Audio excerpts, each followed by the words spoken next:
வெங்காயம் எடுத்து வச்சுக்கிறோம். இது வெங்காயம், உள்ளி, பச்சை மிளகாய், இதில் பெருஞ்சீரகம், கடுகு இருக்குது. இதில் வந்து வெண்டைக்காய் இருக்குது. இது வந்து தேசிக்காய், உப்பு. இப்போ நாங்கள் என்ன மாதிரி செய்கிறோன்னு சொல்லி இதை வாங்க வந்து பார்ப்போம். வந்து இப்போ நாங்கள் வெண்டைக்காயிலேருந்து எடுத்து வட்டி போட்டு எங்களுக்கு ஏற்ற மாதிரி தேவைக்கு ஏற்ற மாதிரி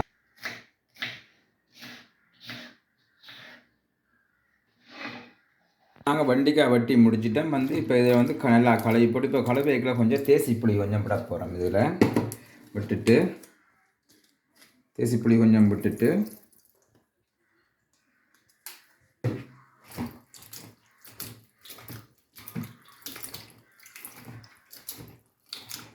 ஸோ இப்போ நாங்கள் என்னென்னு சொன்னோம்னா இப்போ சட்டியை வந்து அடுப்பில் வச்சுக்கிறோம். வந்து ஹீட் ஏறுறதுக்காக வந்து அதுக்கு ஏற்ற சாமான் எடுத்து வச்சுக்கிறோம். இது சட்டி ஹீட் ஆகின பிறகு எண்ணெய் கொஞ்சம் விட போகிறோம். வந்து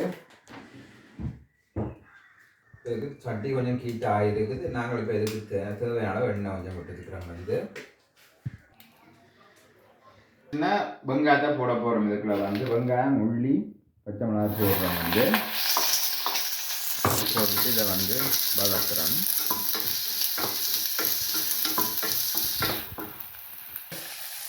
கருவேப்பிலை கொஞ்சம் போடுறோம். அதோட எடுத்து வச்சுக்கிற பெருஞ்சீரகம், கடுகையும் போட்டு இதை மிக்ஸ் பண்ணுவோம். வந்து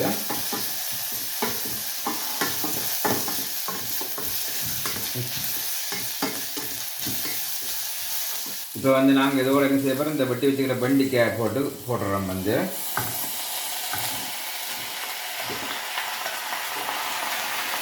மிக்ஸ் பண்ணோம். கொஞ்சம் எண்ணெயில் வந்து வந்து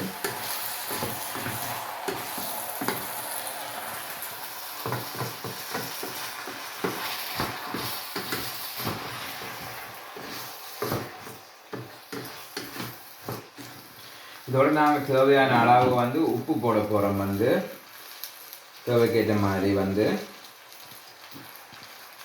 அதோட கொஞ்சம் தேசி புளியும் அப்படியே விட்டு தான் இந்த அவிய வைக்க போகிறோம். ஏன்னு சொன்னால் தேசி புளி கொஞ்சம் விட்டால் மீனின் தன்மை கொஞ்சம் குறைவாக இருக்குமென்றதுக்காக விட்டு அவிய விடுவோம். வந்து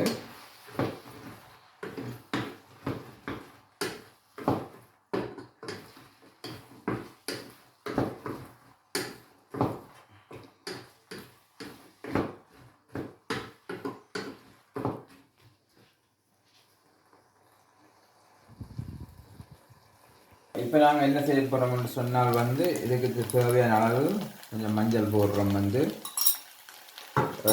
இப்போ வந்து தண்ணி கொஞ்சம் விட போகிறோம். வந்து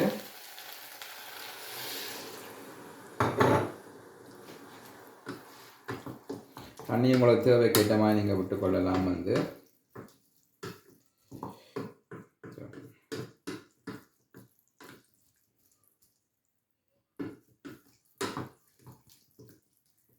இப்போ நாங்கள் இது வந்து கொஞ்சம் மூடி விட போகிறோம். வந்து நாங்கள் திறந்து பார்ப்போம். வந்து என்ன மாதிரி சொல்லி வந்து ஓகே வெண்டைக்காய் இப்போ வந்து அவிஞ்சிருக்குது. வந்து இப்போ இதுக்கு நாங்கள் தேவையான இடத்த என்னன்னு சொன்னால் பால் விட போகிறோம். தேவையான அளவுக்கு பால். ஸோ இந்த பாலையும் விட்டுட்டு இது ஒருக்கா நல்லா மிக்ஸ் பண்ணி விட்டுட்டு ஒரு கொஞ்சம் நேரம் கொதிக்க விட்டுட்டு இதில் இறக்க வெண்டைக்காய் கறி, வெண்டைக்காய் பால் கறி முடிந்திடும். ஸோ இப்போ கொஞ்சம் நேரம் இதை கொதிக்க விடுவோம். வந்து என்ன மாதிரி இருக்காது பால் விட்டால் தானே அதில் கொஞ்சம் கொதிக்க விட்டுக்கிறோம். வந்து இப்போ வந்து என்னென்னு சொன்னால் வெண்டைக்காய் பால் கறி ஸோ இது முடிஞ்சது. வந்து இப்போ இதை வந்து நாங்கள் என்ன மாதிரி இருக்குன்னு சொல்லி சாப்பிட்டு பார்ப்போம். வந்து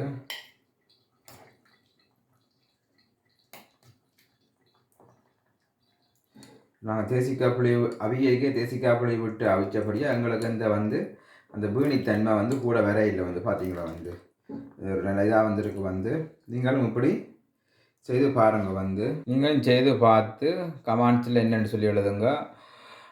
நீங்கள் எல்லோரும் பார்க்குறீங்க வீடியோ வந்து, ஆனால் சப்ஸ்கிரைப் பண்ணுறதில்ல, ப்ளீஸ் சப்ஸ்கிரைப் பண்ணுங்க. வந்து இது என்ன மாதிரி இருக்குன்னு சொல்லி இப்போ நாங்கள் டெஸ்ட் சாப்பிட்டு பார்ப்போம்.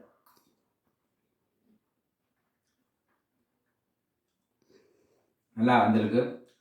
நீங்களும் இப்படி செய்து சாப்பிட்டு பாருங்க.